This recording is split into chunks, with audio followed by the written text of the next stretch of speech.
What is good, NIO family? It's Rey-Jay back with another video. And this one I want to show you guys something very interesting that's going on with the S&P 500, the QQQ, the overall market, and also NIO stock. And why right now the market is still set for some very interesting price action for the upcoming months. What I'm going to do is I'm going to look at the seasonality chart and talk about how this relates to the markets and NIO, and why this suggests that there could be some major upside coming over the next few months. Now, the market could remain weak for the short term for the next week to 1.5 weeks. Yes, but going forward, things are still looking like the bulls will take over in the future as of right now. So I'm going to break down exactly why that is and how this could affect NIO. But before I do anything like this, let me just mention a couple of things. I am firstly not a financial planner, so take nothing I say as financial advice. And also, if you guys can, please check out the Moomoo link, which is down below and in the description.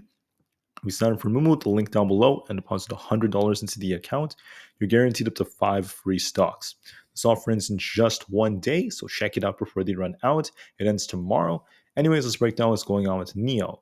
So one thing I just wanted to mention about NIO is when you look at NIO from a historical standpoint, looking at our price comparisons, you will notice that NIO has a tendency moving very similar to SPY in many ways. So like right here, they had similar volatility. They pumped together, came down together, pumped, came down together. And during this period, NIO was a little bit weaker because of weak deliveries, while SPY was starting to push up during this April period. Then they started pumping up together very similarly, except NIO was a little bit late. So then they pumped all the way up around this. This is very close to that. This is like around August, right before August started. Then they started selling off together, and they came down together. Then right now, SPY kind of like bounced a little bit. NIO is still a little bit undervalued, but you guys could see that there's a very similar connection between them. And look at NIO next to the QQQ. You guys are going to see something interesting. Here they pumped together, they came down together, they pumped together, trade sideways, pumped a little together, but NIO was a little weaker. Came down together, pumped together, came down.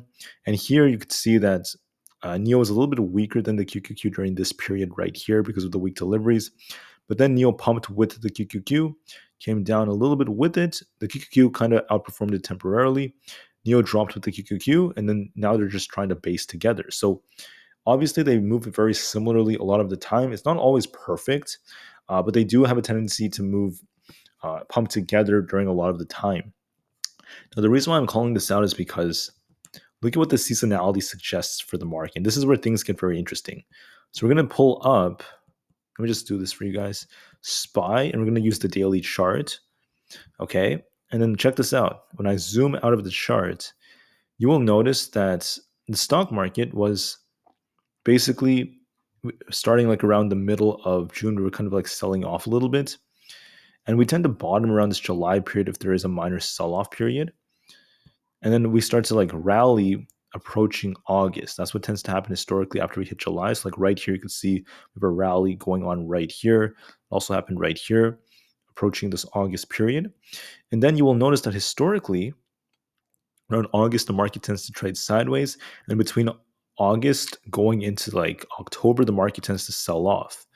And then notice how from this August period, going into as we approached October, the market began to sell off as we historically do during this period right here.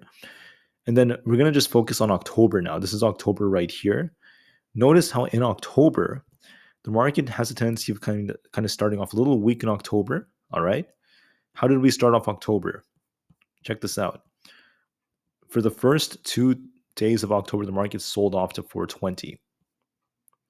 Then what happens in October is the market tends to bounce for the first 2 weeks, 1.5 to 2 weeks. What happened for the last 1.5 weeks? SPY went from 420 all the way back up to almost 440. Then it came down a little bit. So we've been pumping for almost 2 weeks, right? Almost 2 weeks of this thing just holding up, starting to pump slowly. And then what happens during the 3rd week of October? Right here, guys, where my cursor is, market tends to sell off. Market tends to sell off. It sells off. It sells off. What did SPY start doing recently? It started selling off. So it's all aligning very well. And what seasonality is telling us, this chart is now telling us that what's most likely going to happen is the market's going to slow down a little bit more going into the 3rd week. And then usually during the end of the 3rd week, going to the 4th week, we tend to see the market start to rally towards the end of October. And then going into November/December, the market tends to remain quite bullish. Now, we could push a little bit very, very nicely in November, kind of trade sideways for a bit before continuing to push up in December. But a lot of the time, it just either November/December are just more bullish periods, and we're going to respect a very strong uptrend overall. So we're going to see a massive, massive rally. You can see on all of these charts, there's a rally for November/December. There's a good chance that we're going to see something very similar this time around. And then I was also like bringing up how when you look at the monthly chart on SPY, just look at this, guys. This looks like a cup and handle that's forming for a nice end of the year run up, so long as nothing bad happens, no black swan events. Look at the QQQ. It's the same thing, cup and handle. It's also forming on the QQQ. So even the QQQ, like I was talking about the QQQ, guys, this thing could also sell off a bit more. Historically, SPY and the QQQ do move very similarly, so I do believe there could be some downside coming, but I believe there are two possibilities for the next 1.5 weeks for the markets.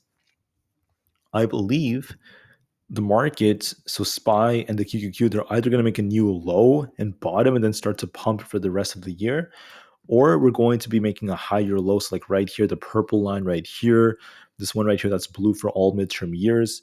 We're going to establish a higher low. So SPY makes a higher low, and then this thing starts to pump. So basically, the bottom could be in for the QQQ, and we're about to see a massive run. We establish a higher low, then we start pumping, or we make a new low back to like 350, 345, and then we start pumping. One of those two will most likely be the case for SPY and the QQQ. Establish a higher low, then start pumping. And what does all of this mean for NIO? I'm just making this video to remind you all that the same thing is essentially still playing out. The same thing I've been saying this whole time, that there could be some downside for October for NIO and many tickers out there. That is completely normal. But if you look at seasonality, NIO tends to be a little weak in October. We're only green about 42% of the time. November, December, and January tend to be strong months for NIO. However, as we have NIO Day coming out and more improvements that could be made to the company. We also have NIO's earnings coming out over the next month. So it's going to be very interesting and very telling. So what do I think about NIO?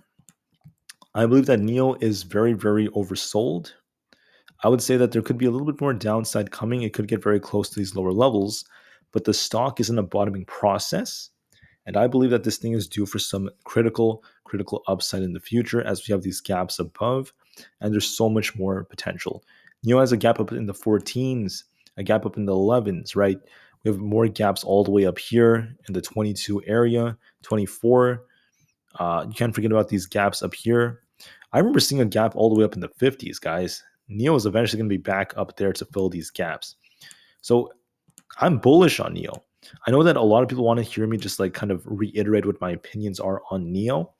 I think that on the daily chart, we look a bit more bearish as we have a head and shoulders, and this may slowly approach this like $7 area before bouncing. Yes, it could drop more. I've been saying this for quite a while. NIO could drop more for the short term, okay? We could see some more downside for October, a little bit more, but November and December are likely going to be very strong months for NIO, and the whole market's going to start recovering. This is going to help NIO bounce very nicely. Just a few months ago, NIO was in the 16s, guys, and it's going to make its way back up there again quite easily, in my honest opinion. Okay, I'm very confident that's going to be the case. I'm still very bullish for this company nonetheless. So what do I predict is going to happen? I think, and here's my prediction. I predict that NIO is going to trade, maybe get closer to 7 as we approach the end of October, maybe the third week of October. And then NIO is going to base and start pushing towards a little bit later than the rest of the market, because sometimes NIO is a late runner. And then as we approach November and December with very strong deliveries, we're going to start filling these gaps. And I think NIO is going to try to fill this gap up to 15 by either the very end of December, if not by January. I think NIO is going to almost double in value. I think NIO has a very, very big run coming. So could it drop more for the short term? Yes, it can. But by December, the end of December, if not by early January, I see it filling the gaps and making its way up to at least 16 or so. And I think NIO is going to pump very, very nicely to fill the gap to at least 15 plus. All right, so I'm seeing 15, 16 very, very soon over the next few months. I think NIO is going to run very nicely, and I think that the bulls are going to be taking over very, very soon because the market is still set for that. Nothing has changed in my analysis from what I've said from before. I think that the charts are still suggesting the same thing, so long as there's no major black swan event that causes some kind of crash or another like pandemic. So I'm still leaning more bullish, and I want to share this with you. The long term is still very bright, and I can't wait for what the future holds. Okay, guys? So thank you for listening. Have an absolutely incredible weekend, and I'll see you guys in the next one. Thank you, and peace out.